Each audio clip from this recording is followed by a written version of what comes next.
Hi everyone, Davide here. Today is the 28th of July and as always I'm here with you to give you a weekly update on the Japan travel ban. As you can see, I'm today in a different location. I will tell you about this later. For who hasn't subscribed to my channel, please do so if you want to keep yourself updated on the Japan travel ban and every information for who's planning to go to Japan to study, to work, or just for tourism. First of all, if you've been following me, you may have noticed I'm in a different location now. That's because after pretty much 2 years, I was finally able to travel to Italy, where I'm from, and to see my family in Italy again. And that was really important for me, of course, because for the coronavirus, for the pandemic situation, pretty much for 2 years I couldn't travel. And it was a really strange feeling, of course, traveling for 2 years. The most strange of all was to see Haneda Airport in Tokyo completely desert, and it was really an awkward feeling, really strange feeling, a bit sad feeling, since last time I traveled from Haneda was a regular flight and it was busy as always, and now was absolutely without people, and that made me really feel I really hope this can change soon. At the same time, when I arrived in Italy, since situation in Italy is very different from an immigration point of view, actually tourism is allowed. Myself from Japan, I could go to Italy and I could enter without the need of doing quarantine. Of course, I had to take a PCR test before flying and showing a PCR test done within 48 hours. However, I just went in and I could just go out, of course, because I was checked. And this is the real hope, is that Japan gets to that point really soon, starting with students or who has a long-term visa. I also feel a bit sorry really for everyone out there doing that, because it's really strange that I'm now in Italy, and because I'm already a resident of Japan, I have already my resident permit, I'm gonna be able to enter and do what basically everyone is willing to do. When I go back to Japan, I will document this, I will make a video about it to show to everyone, but when I will go back to Japan, I can enter the country doing a PCR test, of course, and also quarantining in my house for 14 days. That's the rule now, which I think everyone is willing to comply. Everyone that is applied for a visa is willing to comply. And it's really unfair that I come from the same country, or in general, I come from abroad like every one of you would like to do, and I'm allowed just because I was in Japan already. But I have the same chance of possibly bringing the virus in than you would have. And I think that following the procedure that Japan has established for me, if you could follow it too, you would not bring the virus, like I won't bring the virus in. So that's make me really feel sad. I'm on the good side of an unfair double standard, because I can do it and many of you cannot do the same I'm doing. So I'm really sorry for that, but I hope really Japan will change. Also, as I show in the previous video, Japan is starting to check data from who enters the country from abroad, especially who has a vaccine already. So I hope seeing those data that actually I'm not bringing the virus in, I really hope not, but I will take all the precaution, of course. They will lose a little bit their very strict restriction for foreigners. So I hope that they're evaluating that.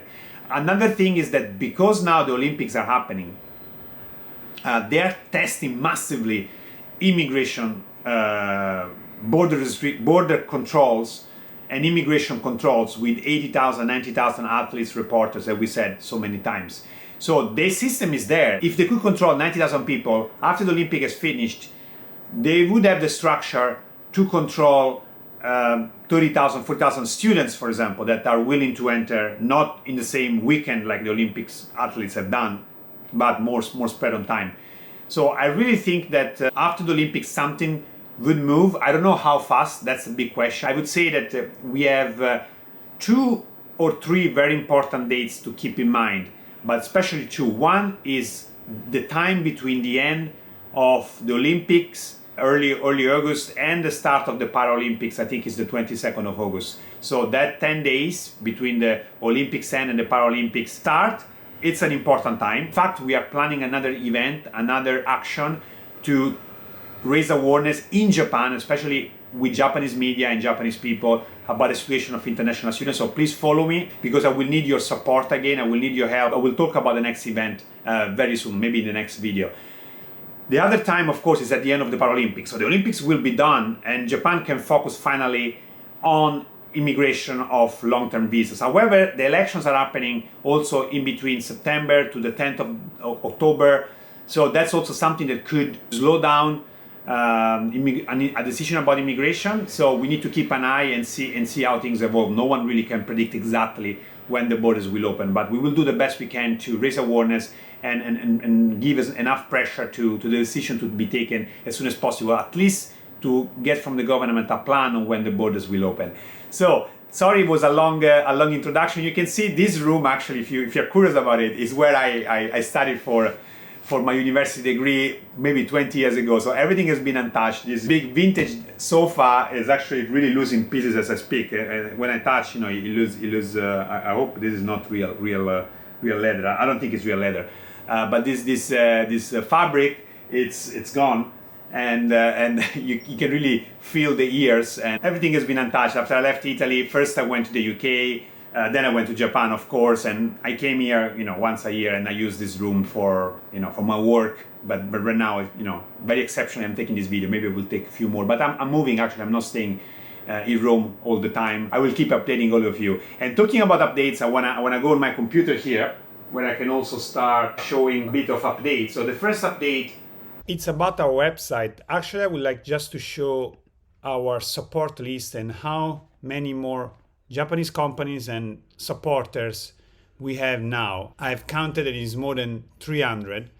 It grew so much since we had the event the other day that I didn't have the time to search for the English name of some of those companies. So I will do it at some point for everyone to understand exactly which company is, but it will take some time. There are also, for example, teachers, individuals that have supported us, and we put their name. So it's not all company, but more than 300 entries in the supporter list. The supporters will help us to promote further activities. Starting with the news, we have to start with the update on the number of coronavirus cases, which unfortunately has reached a record high of 9,000 per day in Japan and over 3,000 in Tokyo. We never had so many cases before. As you can see here, that's definitely a fifth wave is spiking up. And the main reason, in my opinion, is shared also by the chairman of the subcommittee that is in charge of the response of the new coronavirus, Mr. Omi, that has just said today at the assembly in the government that here in orange, you can see here below and also in the title. But what he's saying is that the biggest crisis is that the sense of crisis is not shared by society. If this sense of crisis is not shared, the infection will spread further and the shortage of medical care will become more serious sooner or later. And people right now with this fifth wave, I think is the fourth state of emergency, are not feeling urgency to stay home and to follow the guidelines that the government is saying. Don't go out at night, don't drink, don't travel when it's not necessary. When you hear the same thing over and over, you pay less attention to it. Moreover, the government is organizing right now a huge event like the Olympic. Also, concerts and other events are going on in Japan. On one side, you stay home, you don't go out. But on the other side, we organize the Olympics. And people, of course, pay less attention to the requests of staying home when the government is not, themselves are not really doing it.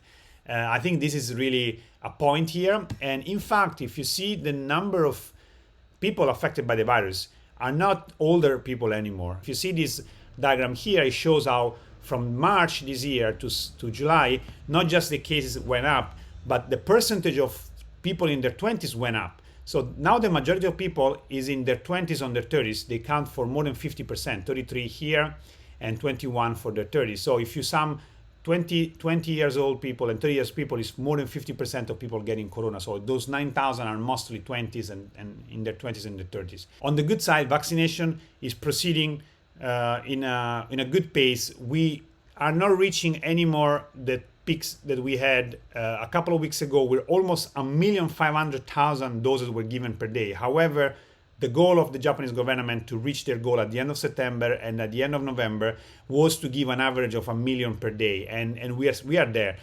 There was those 2 days where national holidays, that very few doses were given. I think a lot of clinics, hospitals had reduced hour, or at least for corona vaccination, they had a shortage of employees and doctors. But this week is also going around 1 million. Don't forget that the numbers usually increase after a few days. They take some days and some time to count all the vaccine doses given. So hopefully all these will be over 1 million, and even the 28, which is the most recent data, will go around 1 million, over 1 million. Percentage is also increasing. We are about 38% now of population with at least one shot, 27% that is fully vaccinated. This is made by JATA, Japan Association of Travel Agents. So it's not an official government document, unfortunately, but JATA is very strong association, and also has a lot of data that may give us some hope for this fall. So it's not confirmed, but let's see what they published.